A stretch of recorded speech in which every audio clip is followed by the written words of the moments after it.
বন্ধুরা, পটলের কোরমা রেসিপিটা দেখতে কতটা সুন্দর হয়েছে। চেনা মশলাগুলোকে আমি একটু অন্যরকমভাবে দিয়ে অসম্ভব মজার এই পটলের কোরমা কিন্তু বানিয়েছি। একটু স্কিপ না করে পুরো ভিডিওটা দেখতে থাকুন, তাহলেই বুঝতে পারবেন। নমস্কার বন্ধুরা, আমি দেবযানী। আপনাদের চ্যানেল দেবযানী রান্নাঘরে ভিলেজ ফুডে আপনাদের সকলকেই স্বাগত জানাই। প্রত্যেক দিনের মতো আজকেও একটা রেসিপি আমি আপনাদের সঙ্গে শেয়ার করব। আপনাদেরকে সহজভাবে রান্না শেখানোই কিন্তু আমার একটাই উদ্দেশ্য। তাই প্লিজ আমার সঙ্গে থাকবেন, পুরো ভিডিওটা একটু স্কিপ না করে দেখতে থাকবেন। চেনা সব সবজি দিয়ে একদমই চেনা মশলাগুলোকে একটু অন্যরকমভাবে দিয়ে তার স্বাদটা কিভাবে অসাধারণ করা যায় সেটাই কিন্তু আমি শেয়ার করব আপনাদের সঙ্গে। আজকে আমি বেশ অনেকগুলো পটল নিয়েছি, এই দেখুন থালা ভরা পটল নিয়েছি। আজকে পটলের কোরমা বানাবো। একদম চিংড়ি মাছ বা মাছের মাথা কোনো কিছু বাদ দিয়ে নিরামিষি আদা রসুন আর পেঁয়াজ দিয়ে যে পটলের কোরমা এরকম অসাধারণভাবে হতে পারে, আপনারা না দেখলে কিন্তু একদমই বিশ্বাস করতে পারবেন না। তো চলুন প্রথমে পটলগুলো কেটে নিই। পটলের কোরমা বানানোর জন্য আমি এখানে বেশ বড় বড় সাইজের পটল নিয়েছি।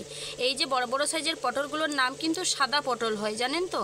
বিশেষ করে পটলের কোরমা বানানোর জন্য এইরকম একটু বড় বড় সাইজের পটল নিলে কিন্তু ভালো হয়। প্রথমে দুদিকের মুখটা কেটে পটলটাকে এভাবে একটু আমি চেঁচে নেব। পটলের গায়ে যে সবুজ ছালটা জাস্ট সেটাই আমি তুলে দেব। এই দেখুন একদমই সাদা হয়ে যাচ্ছে, সবুজ রঙটা উঠে এরকমভাবে প্রত্যেকটা পটল আমি আগে কেটে নেব।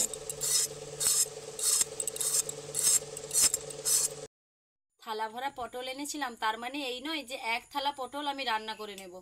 আমি যতটা প্রয়োজন ততটাই আমি নিয়েছি।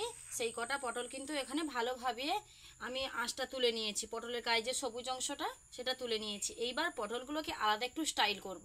বানানো হবে তো পটলের কোরমা, যদি একটু অন্যরকম স্টাইলে পটলটাকে বানানো যায় না, তাহলে দেখলেই কিন্তু খেতে ইচ্ছে করবে।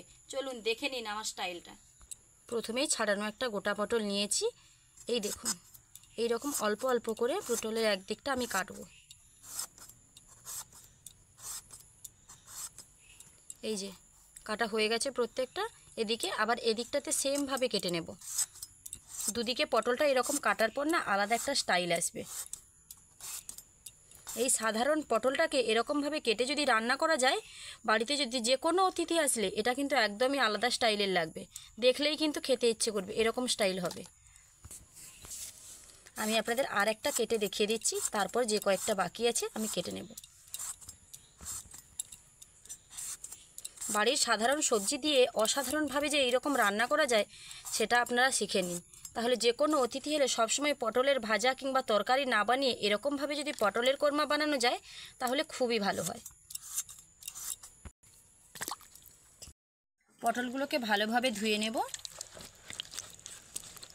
পটলগুলোকে একবারের জায়গায় দুবার আমি ভালোভাবে জল দিয়ে ধুয়ে নিয়েছি। দিয়ে দেব লবণ, দিয়ে দেব হলুদের গুঁড়ো, দিয়ে পটলটাকে ভালোভাবে লবণ আর হলুদ মাখিয়ে কিছু সময়ের জন্য রেখে দেব।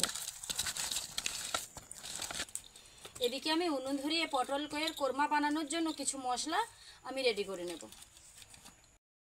উনুন ধরিয়ে কড়াই বসিয়ে দিয়েছি, কড়াইতে সাদা তেল দিয়ে দেব। আমি কিন্তু আগেই বলেছি সাধারণ সমস্ত কিছু মশলা দিয়ে তরকারিটাকে কিন্তু একদমই অসাধারণভাবে বানাবো। শুধু একটু মশলাগুলো উল্টে আর পাল্টে দেব। তার জন্য আমি প্রথমে যে কড়াইতে তেল দিয়েছি, আমি কিন্তু সমস্ত মশলা আগে প্রথমে হালকা করে ভেজে নেব, একদমই জাস্ট ব্রাউন কালার করে ভেজে নেব। তারপর সেটাকে আমি তরকারি বানাবো, তার স্বাদটা কিন্তু একদমই আলাদা হবে। তার জন্য আমি এখানে নিয়েছি বড় সাইজের 3টা পেঁয়াজ, ছোট সাইজের 2টো টমেটো আর 2টো কাঁচা লঙ্কা। এগুলো আমি তেলের কড়াইতে দিয়ে দেবো। প্রথমেই কয়েকটা জিরা দিয়ে দেবো। জিরাটা ফুটে এলেই দিয়ে দেবো পেঁয়াজ আর টমেটো।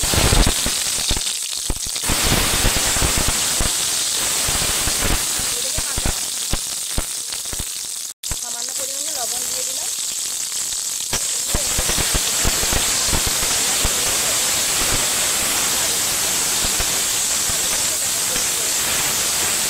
পেঁয়াজ আর টমেটোটা বেশ হালকা ভাজা ভাজা হয়ে গেছে, ভাজতে গেলে আবার কালো হয়ে যাবে, সেটাও আবার ভালো লাগবে না। এখন আমি দিয়ে দেবো কয়েকটা কাজু বাদাম।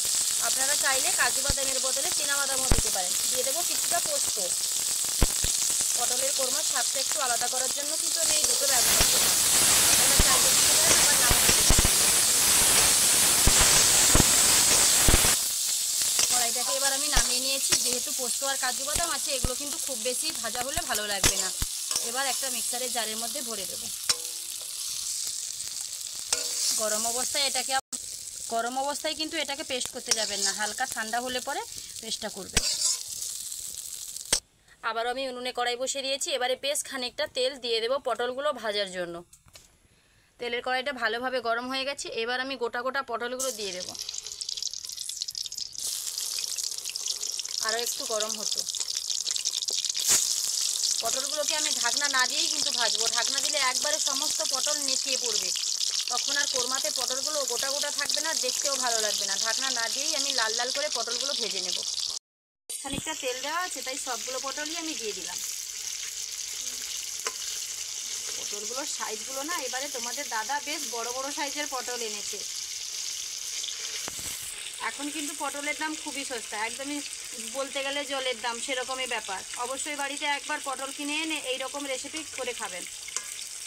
একবার বাড়িতে বানিয়ে খাবেন, তারপর যে কোনো অতিথি এলে বারবার দিতে মন চাইবে। এদিকে পটলটা ভাজা হতে একটু সময় তো লাগবে, যেহেতু গোটা গোটা পটল। এদিকে এটা ভাজা হোক, আর ততক্ষণে এটা আমার ঠান্ডা হয়ে গেছে, এটা পেস্ট করে নিয়ে চলে আসছে। মিক্সির জারে আমি কিছুটা টক দই দিয়ে দেবো। যেহেতু টমেটো আছে তাই খুব বেশি আমি দিলাম না, অল্প একটু দিয়ে দিচ্ছি। খুব ভালোভাবে পেস্ট হয়ে যাবে একসঙ্গে সব কিছু। খুব ভালোভাবে পেস্ট করে নিয়েছি দেখুন। এদিকে আমার পটল ভাজা কিন্তু পারফেক্টভাবে রেডি হয়ে গেছে দেখুন। পটলের কোরমা বানানোর জন্য পটলগুলোকে ঠিক এরকমভাবেই কিন্তু ভাজতে হবে, খুব বেশি লাল করলে আবার চলবে না। আবার বেশি করে লালও করতে যাবেন না, বেশি আবার সবুজও থাকবে না, একদম মাঝারি থাকবে। সেই অবস্থায় পটলগুলোকে ভেজে তুলে নিতে হবে। পটলের কোরমা বানানোর জন্য এরকম পটলই পারফেক্ট।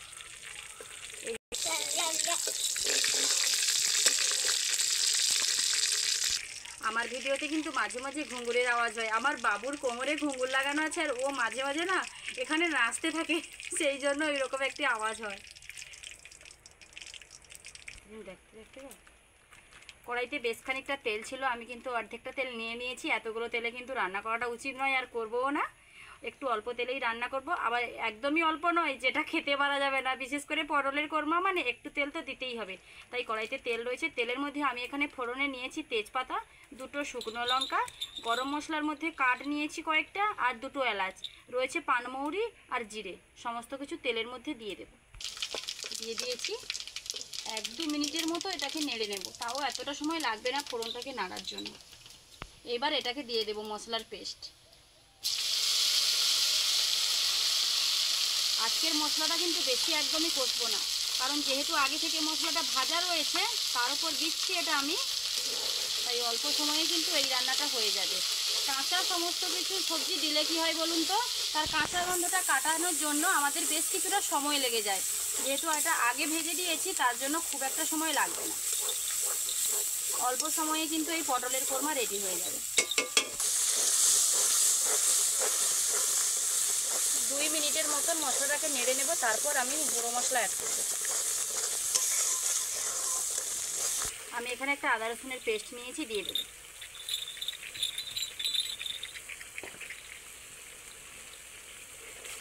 আদা রসুনটা দেওয়ার পরে আবারও 2 মিনিট মতো নেড়ে নেব। আদা রসুনের কিন্তু আলাদা একটা গন্ধ আছে।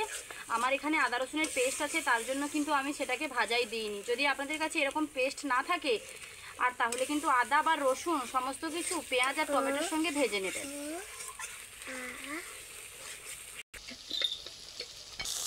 মশলাটা থেকে তেল ছাড়তে শুরু করেছে দেখুন, দেখলেই কিন্তু বোঝা যাচ্ছে। তাহলে কিন্তু মশলাটা প্রায় ভাজা ভাজা হয়ে এসছে। এবার এই সময় কিন্তু আমি দিয়ে দেব পরিমাণ মতো হলুদের গুঁড়ো।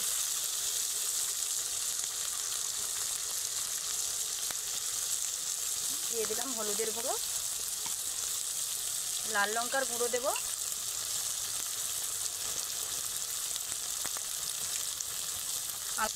ফ্লেভার আসার জন্য দিয়ে দেব কাশ্মীরি লঙ্কার গুঁড়ো। অল্প একটু ধনে গুঁড়ো দেবো, যাতে স্বাদটা একটু আলাদা হয়। জিরাও সঙ্গে রয়েছে, তাই ধনে গুঁড়োটা একটু অল্প করে দিচ্ছি। সমস্ত কিছু উপকরণ আমি নেড়ে নেবো 1-2 মিনিটের মতন। এখন কিন্তু উনুনের আঁচটা একদমই কমিয়ে রাখতে হবে, যেহেতু মশলাতে কাজু বাদাম রয়েছে, পোস্ত রয়েছে, তাই লেগে যেতে পারে কড়াইতে। তার জন্য উনুনের আঁচটা কমিয়ে মশলাটা কষে নিতে হবে। এই সময় অল্প একটু জল দিয়ে দেবো। মিক্সচারের জারটা ধুয়ে আমি জলটা দিয়ে দিচ্ছি। জল দিলে পরে মশলাটা কষানো খুব ভালো হয়। এইবার মশলাটাকে কষে নেব। মশলাটা খুব ভালোভাবে কষানো হয়েছে। এখন আমি দিয়ে দেবো স্বাদ মতো লবণ। লবণের পরিমাণটা আমি কিন্তু একটু কমই রাখছি, ভুলে গেছিলাম প্রথমে, তারপর একটু কমিয়ে দিলাম। পটলে লবণ দেওয়া রয়েছে, আবার মশলাগুলো যখন আমি ভাজছিলাম তখন আমি লবণ দিয়েছি, তাই আমি এখন পরিমাণটা একটু কমিয়ে দিলাম। নিরামিষ তরকারি না একটু আন্নাই ভালো লাগে। এবার দিয়ে দেবো ভেজে রাখা পটলগুলোকে দিয়ে বেশ কিছুক্ষণ এটাকে নেড়ে দিচ্ছি।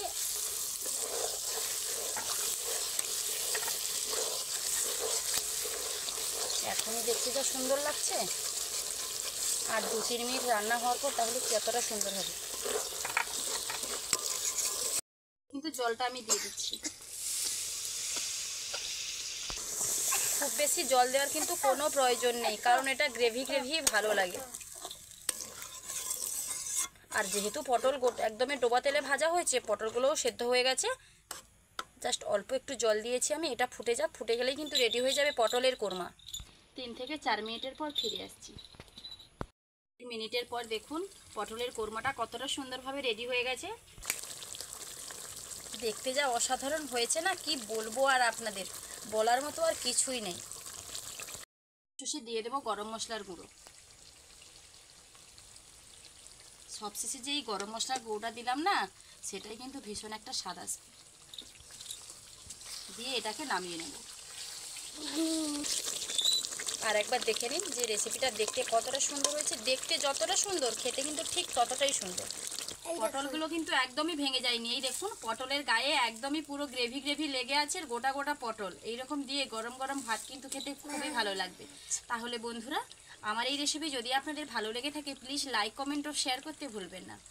আর ওই রকম নিত্য নতুন রান্নার ভিডিও পাওয়ার জন্য অবশ্যই আমার চ্যানেলটিকে সাবস্ক্রাইব করে আমার পাশে থাকবেন, যাতে প্রত্যেক দিন নতুন নতুন রান্নার ভিডিও আমি আপনাদের সঙ্গে শেয়ার করতে পারি।